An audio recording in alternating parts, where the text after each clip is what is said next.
north east media ফৰামৰ উদ্যোগত দিল্লীৰ press ক্লাবত মত বিনিময় অনুষ্ঠান ৰিবেল বাষ্টাৰ গ্ৰন্থখনৰ লেখক তথা জ্যেষ্ঠ সাংবাদিক শান্তনু নন্দন শৰ্মাৰ সৈতে মত বিনিময় অনুষ্ঠান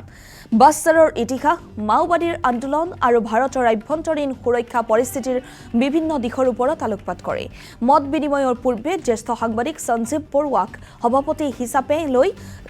নৰ্থ ইষ্ট মিডিয়া ফৰামৰ 2026-28 বৰ্ষৰ নতুন কমিটি গঠন কৰা হয় দিল্লীত কৰ্মৰত উত্তৰ পূৰ্বাঞ্চলৰ সাংবাদিকসকলৰ মঞ্চ হ'ল এই ফৰাম নিৰ্বাচন প্ৰক্ৰিয়াৰ অন্তত দেওবাৰে ৰিটাৰ্নিং বিষয়া ঋতুপৰ্ণ বৰুৱাই ফলাফলসমূহ ঘোষণা কৰে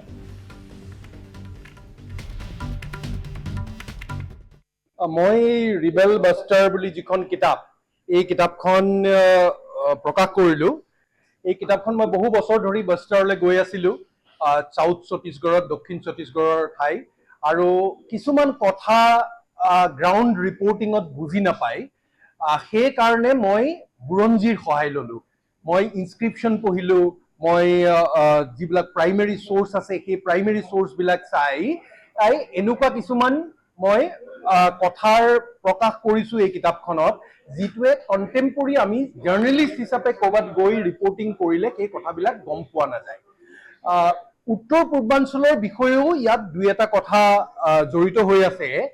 সেই কথাটো মই বিশেষকৈ উল্লেখ কৰিব খুজিছো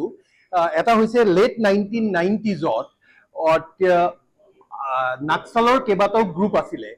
সেই গ্ৰুপবিলাকৰ ভিতৰত আছিলে CPI ML PW বুলি এটা গ্ৰুপ আছিলে CPI